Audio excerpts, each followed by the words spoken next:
welcome to Catch You Outdoors. I'm your host, Captain Rob Modies. This podcast is about living and playing in the Florida Keys. I cover my favorite sport, fishing, but also all the many things to see and do down here in the islands.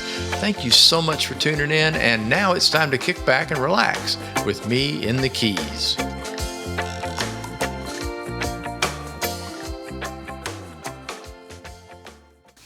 This week's episode of Catch You Outdoors is number 193. Catch You Outdoors brought to you by Spotify and lots of other streaming podcast sites.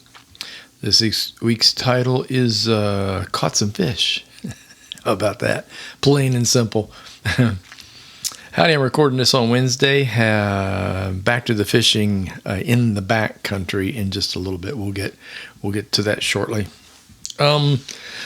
Let's see. Let's start with the weather. It suddenly turned into summer rainy season.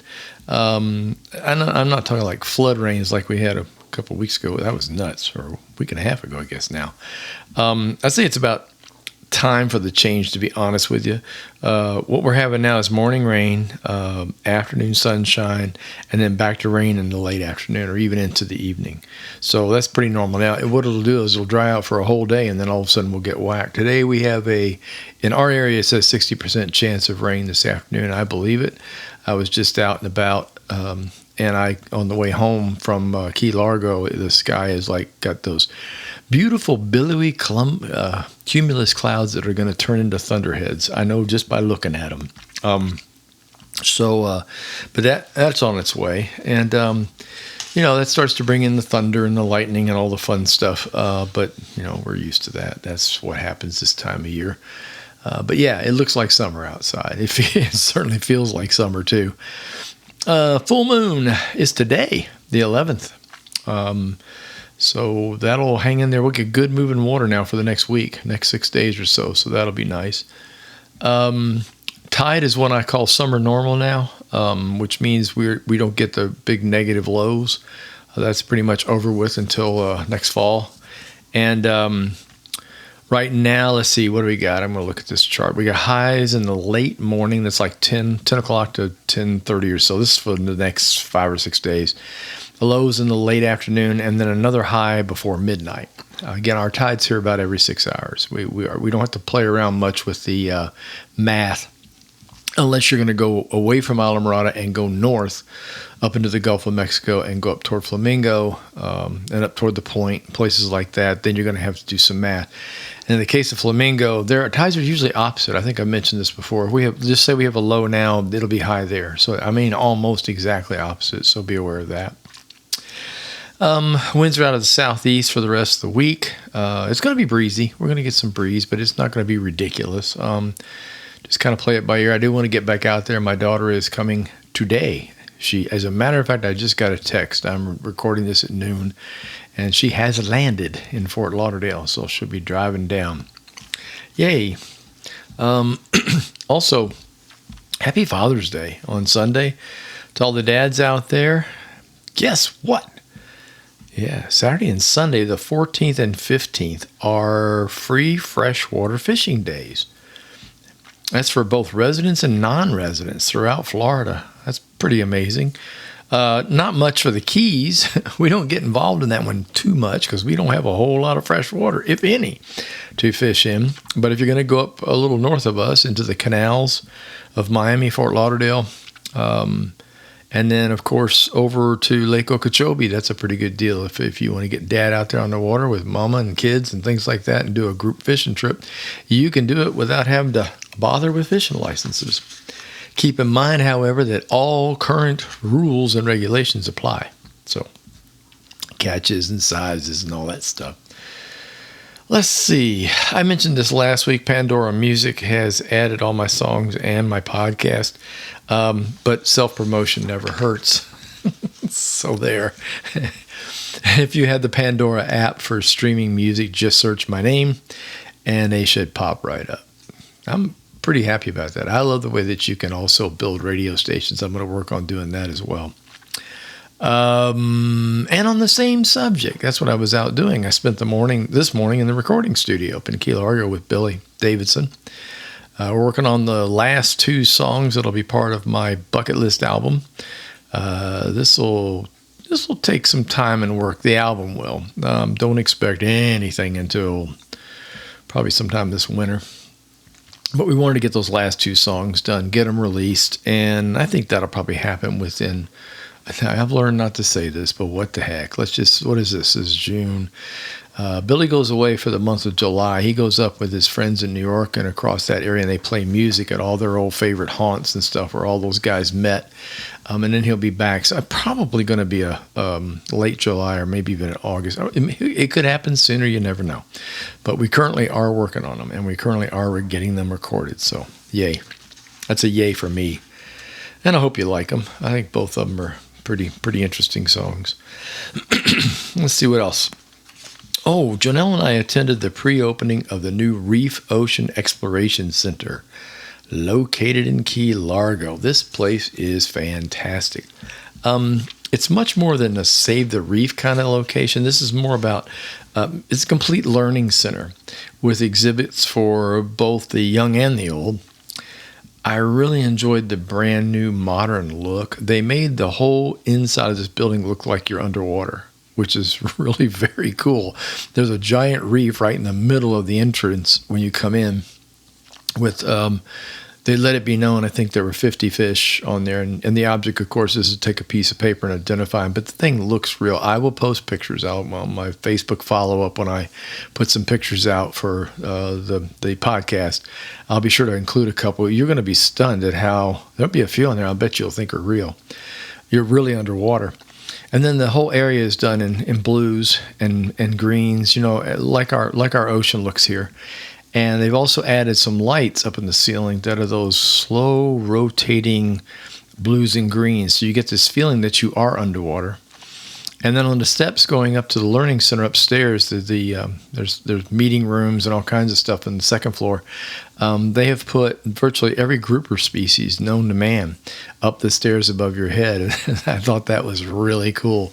But they're set up to teach kids and teach us old folks all about the reefs and the life of the reef and the good, the bad, and the ugly, the invasive species and things like that. So if you're headed to the Keys and you're going through Key Largo, it's on US 1, right on US 1. It's in the middle. It's in that island area at mile marker 98.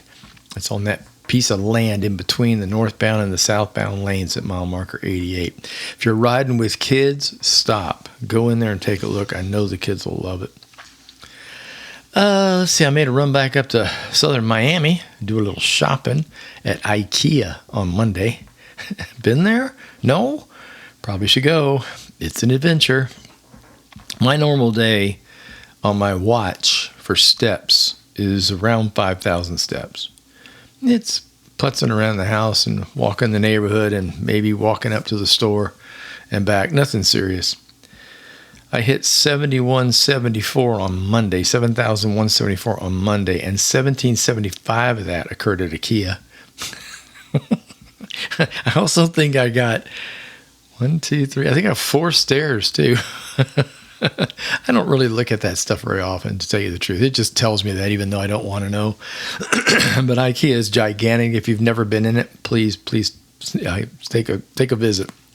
Let's see. There is the one here in South Miami, which is right off of the Turnpike Extension, they call it. Or no, it's not. It's off the north-south portion of the Turnpike. There's one in West Fort Lauderdale. That's off of 595. There's also one in Tampa, Orlando, and Jacksonville. I had to look it up. They were talking about putting one over on the lower west, down in the Naples-Fort Myers area, but apparently that fell through, or it's not going to happen. So, or maybe it still is. I don't know. But if you get a chance, go to one. It really is something to see. It's worth the trip. Very reasonably priced furniture and accessories. One detail, though, some assembly is required. I say that with tongue in cheek. Anyone that's put together an IKEA piece of furniture, I feel for you. I've done many of them because I have found them to be excellent pieces of furniture. But the reason why is it could take you 4 or 5 hours to put one together, a small thing together. I have 2 dressers here at the house that we still use, and those, it took me a solid day to build both of them. So, but it's good stuff. See? We needed a little cafe table is what happened. Our kitchen has no room for a kitchen table. So I got this idea. I thought, well, we can get a cafe table, which is, something like when you go to a restaurant and you say you want a table for two and they give you that little table, that's a cafe table. And I found one at IKEA that also has a leaf on it that folds up so you can sit another person or two at it. And I went ahead up there and got it, and I am just really pleased with it. I put it together yesterday, or was it the day before? I can't remember now. Day before yesterday. Put it together and got 2 chairs for it. And by the way, you have to assemble the chairs. But it came out really great. And now we actually have a little table to eat at instead of doing food in our laps or on TV trays. The TV tray was getting a little old.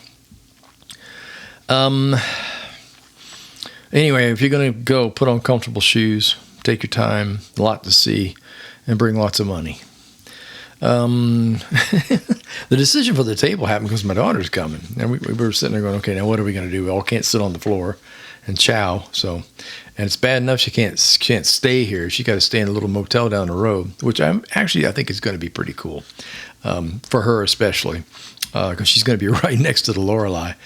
But anyway, more about our adventures will happen next week's podcast. I'm sure there's going to be road trips, boat trips, and restaurant visits with my daughter. So I'll be catching you up then. And now, a little bit of fishing, I think. Hang on a second here. My screen died. Oh, there we go. I'm back. Just want to make sure that everything's still working. This can be a very short podcast, by the way, in case you're wondering. Yep, I made it out on Friday as planned. I think I mentioned that last week. It turned out to be the best day of all the days, to tell you the truth. I was kind of surprised that I hit it right on the head. Reasonably light winds, 10 miles an hour out of the southeast, lulled a little bit in the late morning and then picked up on the way home. And that's pretty normal. We have quite a bit of, it's hazy then. It's not quite so now, but it was hazy on Friday, Saturday, and Sunday. We had the Saharan dust, but no sign of rain, just basically hot sun and a light breeze. Let me talk about the dust. I'm sure I've said something about it. Saharan dust comes off of Africa, and if we're lucky enough, it will put us in its sights, and it gives us really weird sunsets. They're extra orangey red, but what happens is it kind of filters the sun quite a bit. You can still get a royal sunburn, so don't think that it's going to block it or anything. What it does, though, is it dries out the atmosphere above us, and that really is non-conducive for hurricanes. So the tropical storms have a really difficult time. Any storms have a difficult time building. The dust right now is gone, but it's due back in just a few days. So that's why we're starting to have the big clouds, and that's why we have the chance of thunderstorms the next few days. And of course, it'll bring a little wind, but it's fine. I mean, whatever. So let's see. Fishing. I started the morning exploring the waters around a couple of no-name islands. I mean, literally nothing on the chart. But that's what I really wanted to do. I want to start hitting these little islands because there's usually mangrove snapper around those, snook, occasional redfish, things like that, big jacks. I had some pretty large hookups and I lost the battle. Man, I tell you what, man, those things, oops, sorry about that. I kicked the mic stand. It's those fish in the dense mangrove. And that's something that I got to be honest with you. I've done a lot of fishing around mangrove, but I've also done a lot of fishing around mangrove that's been damaged by hurricanes and storms. And something about the mangroves above us right here, for some reason, even though they've had some doozy storms nearby, they're all in great shape. I mean, you look at them and they have big overhangs, big root systems. These fish have got a real serious place to hide. So getting a bait to them is a trick, or getting a lure or fly to them is a trick. But when you do, they will explode on it. And if you ain't ready, I wasn't. They take you to the cleaners. But I don't know, there's something about that that's okay by me. I mean, it's just like, I hooked it and oh my God, what was that kind of thing? Nice thing with clear water, sometimes you get lucky. They nail run towards you, so you get a good look at whatever fish it is, snook, tarpon, whatever the heck it is, and then it goes and busts you off. But Anyway. So these islands are about 10 miles north of Islamorada, and there are a whole mess of them up there, slightly northeast of us. And I just started hitting all of them that I could get to. There were some that are surrounded by so much shallow I couldn't possibly get there. And by the way, a little note I need to throw out here.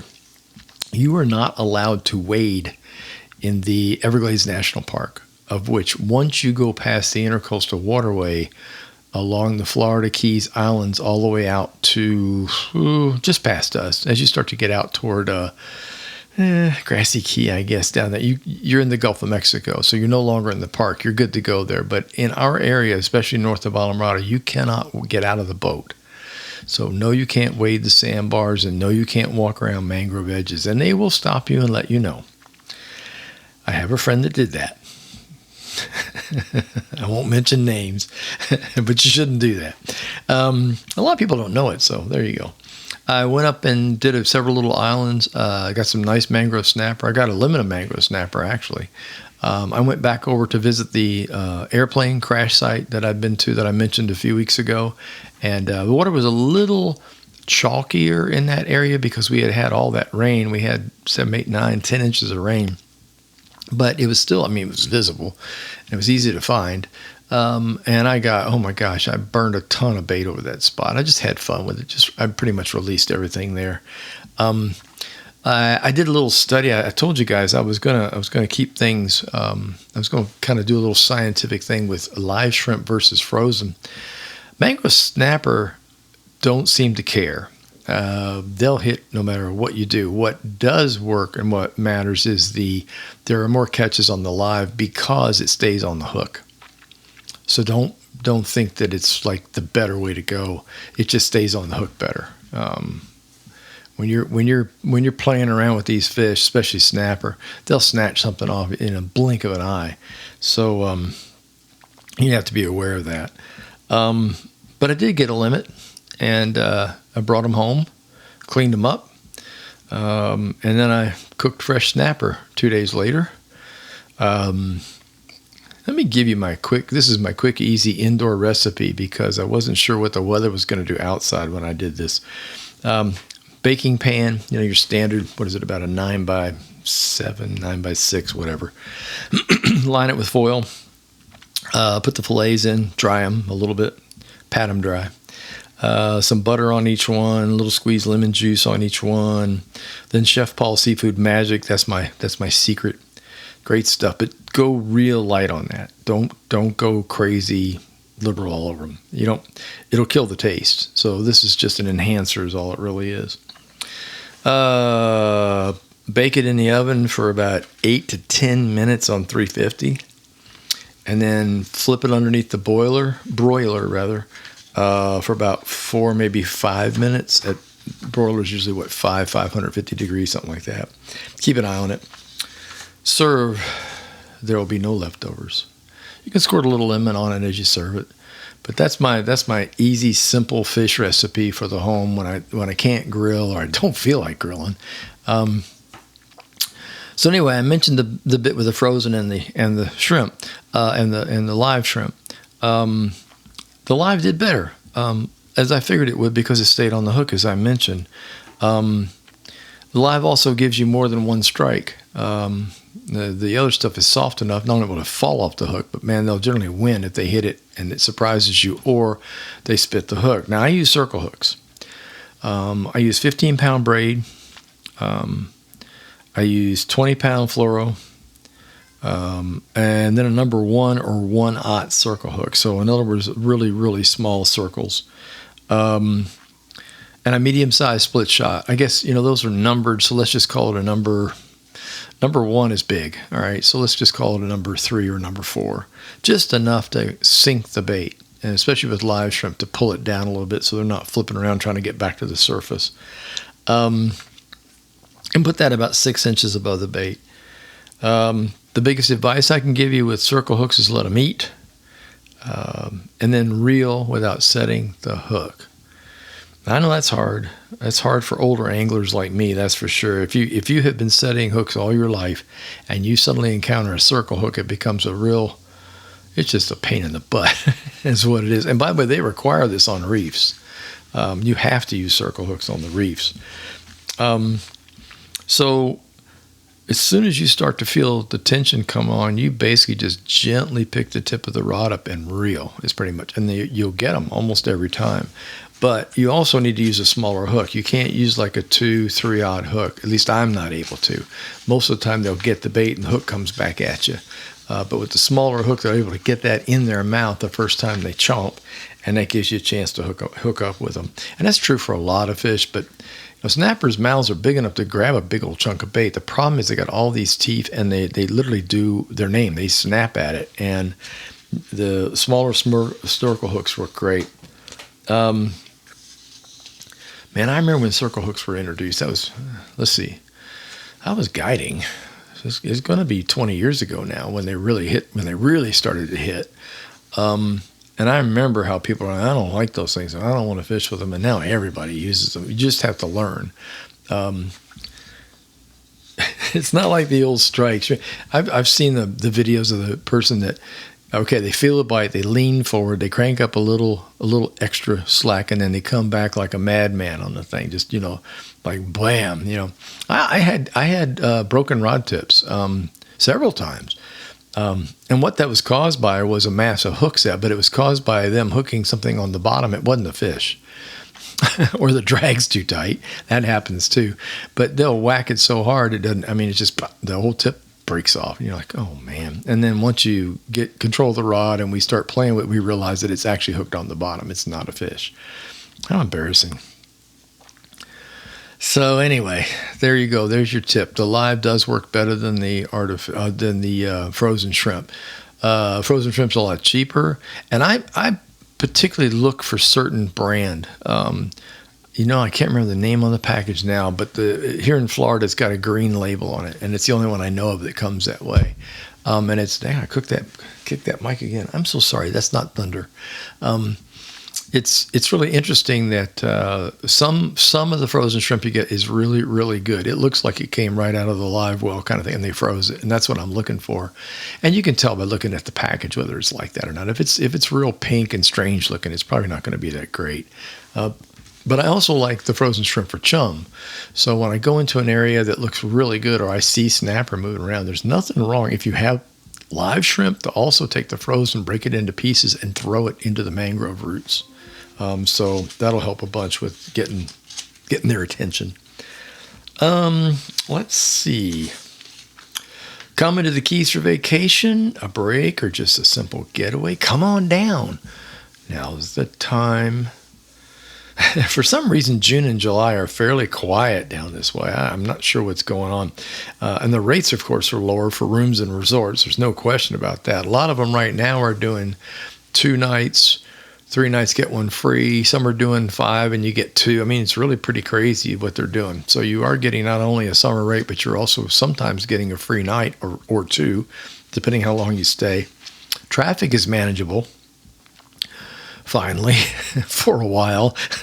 Till, let's see, what's the next big holiday? 4th of July? Yeah, I imagine it'll be busy down here 4th of July. Fishing is pretty good. Actually, it's better than good right now. We've passed the tarpon stage pretty much. There are areas where you can find them, but we've got calmer winds now. We've got a summer pattern. We've got patch reefs that can be reached by smaller boats now, like my skiff. I'm going out there, hoping to get out there soon. I want to test out some of my old numbers I have that I used to fish ages ago. But come on down and enjoy yourselves. This is a really good time to sneak out of Florida itself, up around Okeechobee or middle Florida, or maybe you live up around Orlando or something. You're just looking for a getaway adventure for a few days. Come on down to the Keys. This is a really good time for locals to hang out down here because it's pretty daggone quiet. All right, it's time for useless information. Yeah. And now, from the original book of useless information. You are a reject! You are useless! You can get a job down here cleaning toilets! Here's your host, Captain Rob Modies. Well, he swears up and down he's useless, but he might be all right eventually, but completely useless. With useless information. Oh, let's do something about the weather. Let's see. A normal raindrop falls at about 7 miles per hour. An inch of snow falling evenly on 1 acre of ground is equivalent to about 2,715 gallons of water. Wow. At any given time, there are 1,800 thunderstorms in progress over the Earth's atmosphere. A lot of them are right here. A cubic mile of fog is made up of less than a gallon of water. That's pretty wild. The two hottest months of the equator are March and September, and last but not least, meteorologists claim they're right 85% of the time. Somehow I doubt that, but there you go until next week. And before I go, here's some final words. I need a haircut and a shave, but I'm not terribly worried about that. I mean, I don't work in public, and just about every other male I run into down here looks just like me when it comes to grooming. That's sad, isn't it? I'll get the haircut eventually, but as long as the hat covers it, I'll let it be. And I'll shave if I'm on my way to a function with my wife. You got to show the clean-shaven side while I'm with her coworkers and her friends. And no worries, I still bathe daily, so I haven't crossed that line. Not yet. Y'all take care, and I'll talk to you later. Thank you for tuning in. If you enjoyed listening, please subscribe to the podcast channel. Tell a friend. The Facebook page is Catch Ya Outdoors. Website's catchaoutdoors.com, where you can find all the previous podcasts and news about my books and my music. Until next time, get outdoors and enjoy.